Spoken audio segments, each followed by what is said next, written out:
Here's a little story for you. One night several years ago, a cloud burst stranded a newlywed couple on a remote country road. Unable to go any further, they got out of their car and set on foot toward a dimly lit farmhouse. When they reached the farmhouse, an elderly couple carrying a kerosene lamp met them at the door. Explaining their predicament, the young man asked, "Could you put us up until morning? A place on the floor or a couple of easy chairs would be fine."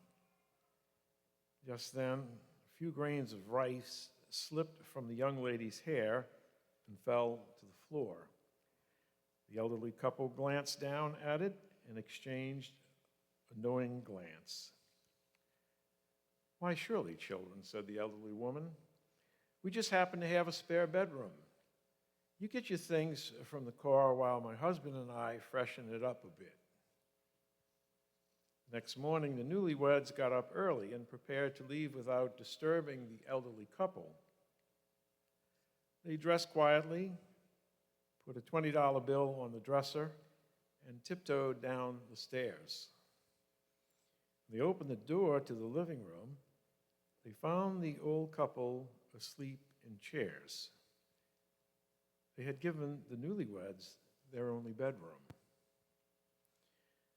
The young man had his wife wait a moment while he tiptoed back upstairs and put another 10 on the dresser. Now that story is a story. Is it a true story? I don't know. I hope it is. I'd like to believe it is. But we'll just have to leave it as a story, an illustration. It's a modern illustration of the beautiful story of the widow in today's gospel. Like the widow in today's gospel, the elderly couple gave not from their surplus and what they could spare. Rather, they gave from their own meager resources. Moreover, in both cases, they gave not only generously, but also joyfully and from the heart. It has been said that there are three kinds of givers: grudge givers, duty givers, and thanks givers. Grudge givers would say, "I hate to give." Duty givers would say, "I ought to give." Thanks givers would say, "I want to give." In other words, grudge givers give reluctantly, with a certain amount of resentment. Duty givers give reluctantly also, but with a true sense of obligation. Thanks givers, on the other hand, give freely, cheerfully, and from the heart.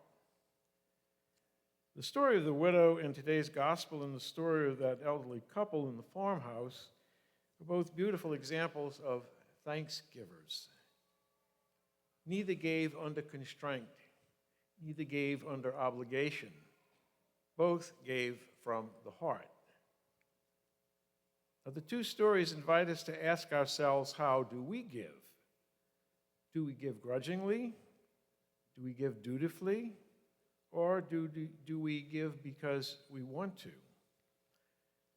And here we are not just talking about giving money, we're also talking about giving of ourselves and of our time.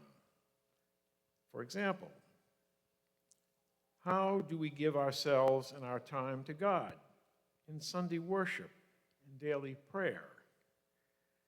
How do we give ourselves and our time to members of our own family in our support, our attentiveness, and our affection? How do we give ourselves and our time to our neighbor in concern and in service? Do we give grudgingly because we have to? Because if we don't give, we will be criticized or penalized in some way? Do we give dutifully out of a sense of obligation? That is, would we rather not give, but we feel pressured and obliged to do so? Or do we give thankfully because we want to? That is, do we give with a generous and loving heart, as did the widow in the gospel and that elderly couple in the story? There's one more point I wish to make about giving of ourselves that we might consider.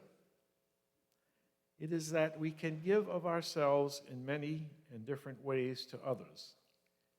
Consider this. The best gift to give an enemy is forgiveness. To a friend, loyalty. To a child, good example. To a father, honor.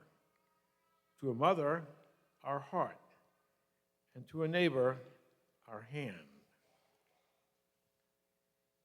If our giving is less than it should be, if it is less than that of the widow in the gospel, less than that elderly couple in the story, then Jesus is speaking to us in a special way, directly and personally, in today's gospel. He has reminded us elsewhere in the gospel, give to others, and God will give to you. Indeed, you will receive full measure, a generous helping poured into your hands, all that you can hold.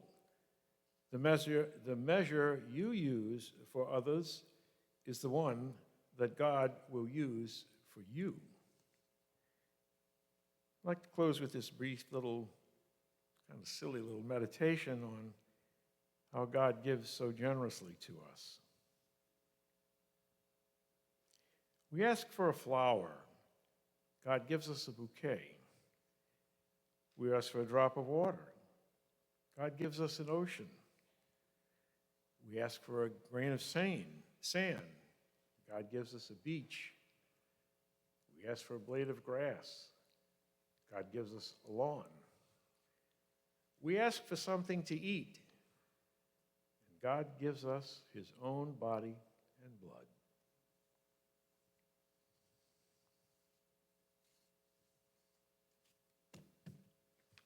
God is good. And all the time.